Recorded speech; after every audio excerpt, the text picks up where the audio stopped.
السلام عليكم، مرحبا بكم في فيديو جديد. نتمنى تكونوا كامل بصحة وعافية. إذا كنتوا تحوسوا على أفكار ومشاريع سهلة التحضير وسهلة التسويق، نقترح عليكم هذا الفيديو. هذا الفيديو موجه بالأكثر للنساء. نقترح عليك تبدأي مع المقاهي ومن دارك برك، وثم راح تشوفي إذا مشالك المشروع راح تتعلمي كيف تتوسعي فيه درجة درجة. إذا في هذا المشروع راح نقترح عليك 19 منتوج مربح ومطلوب من طرف الرجال الجزائريين بكثرة، ولهذا المقهى كما قلت لك راح يكون الوجهة الأمثل اللي راح تبدأي بها في توزيع منتجاتك. تبقي معي للأخير، وإذا عجبك الفيديو ما تنسيش تشتركي في القناة وتخلي لي تعليق برايك أو بواش حابة يكون موضوع الفيديو القادم إن شاء الله. هذه المقترحات تقدري تديريهم غير من دارك وغير لولادك، وتنقصي حبات وتعرضيهم على المقاهي بدون تخصيص ميزانية محددة ليهم، وكي يعودوا يطلبوهم منك تقدري تخدميهم حسب الطلب وتخصصي لهم سلع ومقادير خاصة بهم فقط. أول اقتراح نبدأ به هو المادلين، أسهل وأبسط حلوى تقدري تعمليها وفي نفس الوقت حاجة همية وغير مكلفة. تزينيها بشوية سكر بني من الفوق أو حبيبات شوكولا، وتقدري تحشيها بوش تحبي بالمربى بشوكولاتة اختيني أي حاجة تحبيها، وتقدري ما تحشيها بوالو.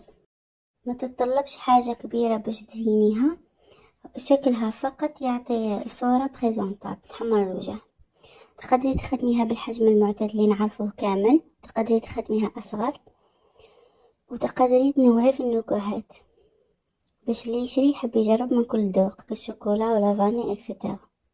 وايضا المادلين كما نعرفوه ما راحش يحتاج تغليف مكلف. طيب في الكيسات كما نعرفو تقدري تخدمي بالكيسات البوي، تقدري تخدمي بهذوك الملونين الماغو الغوز، راهم كاينين كل الانواع في الاسواق.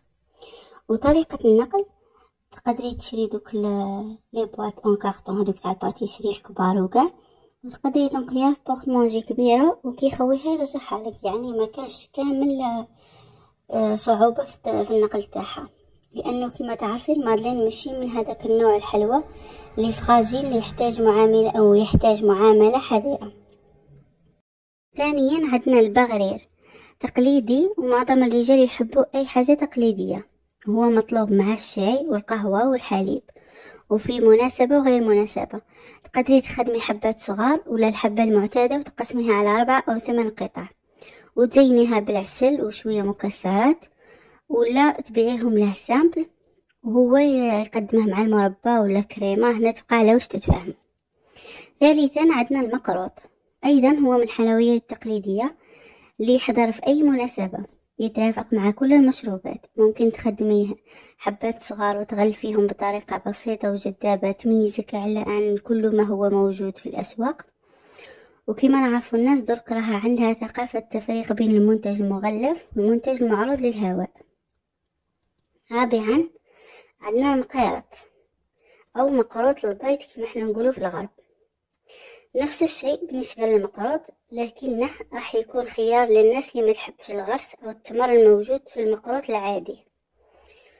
وأيضا المقيرط يجو حباته صغار بزاف سهلة الأكل، مما يخلي الزبون يأكل عدة حبات مرة واحدة لهذا لازم تلعبي على الحجم والذوق اللي يخلي المتذوق يطلب المزيد. خامسا المسمن، كنت تدخلي للفيسبوك ما تلقايش صفحة تخدم الحلويات وما تخدمش المسمن، لأنه مطلوب بشكل غير متناهي من طرف ربات البيوت، محلات المواد الغذائية، المقاهي، كلش يعني يستهلك بطريقة لا توصف. يعني تخدميه إلى ما تدوهش عليك المقهى تحطيه عند أي حانوت قريب ليك تاع مواد غذائية وراكي في الفائدة. سادسا الكاب كيك، شكله برك يخليك تشريه، وخاصة إذا كان لو التزيين ملفت كالأخضر الأصفر الغوز اكسترا، راح يلفت النظر ويشهي في نفس الوقت، والقلة القليلة اللي يبيعوه. فإذا عرفتي كيفاش تعرضيه على صاحب المقهى فأكيد راح يدي عليك ولو 10 حبات مبدئيا في النهار. سابعا وثامنا وتاسعا عندنا قلب اللوز والبسبوسة والميني كنافة. هادو كامل علاش جمعتهم مع بعض بخاص يشابهوا في طريقة التقديم. قلب اللوز كنا نشوفوه غير في رمضان، مي درك راها مطلوبة على مدار السنة. تقدري تخدميها في علب صغيرة أو تقطعيها إلى قطع صغيرة ويكون مشرب مليح وطري، وتزينيه بشكل كلاسيكي جدا بالكاكاو أو أي نوع مكسرات. وشحال ما كان التزيين سامبل قد ما كان عليه الإقبال، لأنه الزبون يوثق في شكلها البسيط أكثر.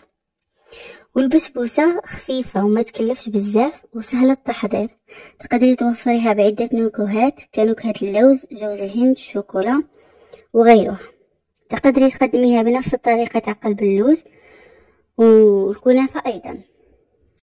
والاقتراح تاع الكنافة كما نعرفه هي حلويات غريبة تماما عن التقاليد الجزائرية، إلا أنها لاقت رواج واسع، وتقريبا كل المطاعم والكافيات والمناسبات دمجوها ضمن برنامجهم، يعني ولو يقدموها تقريبا بارتو.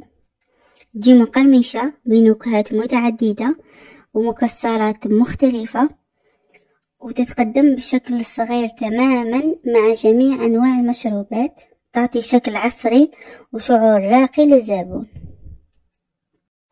فوالا هادو 9 أفكار. راح يكون إن شاء الله الفيديو القادم عبارة عن الجزء الثاني لهذا الفيديو، لأنه ما حبيت يكون الفيديو هذا طويل بزاف. دونك بقاو 10 اقتراحات راح نقترحهم عليكم في الفيديو القادم. إذا عجبكم هذا الفيديو حبيتوا الجزء الثاني خليوا لي تعليقاتكم، ولا عجبكم تاني خليوا لي إعجاب. وما تنساوش تشتركوا في القناة هكذا باش يوصلكم أي فيديو جديد نحطه. ولا حابين مواضيع جديدة ولا واحدة أخرى خليوها لي أيضا في التعليقات. خليكم على خير وفي الفيديو القادم إن شاء الله.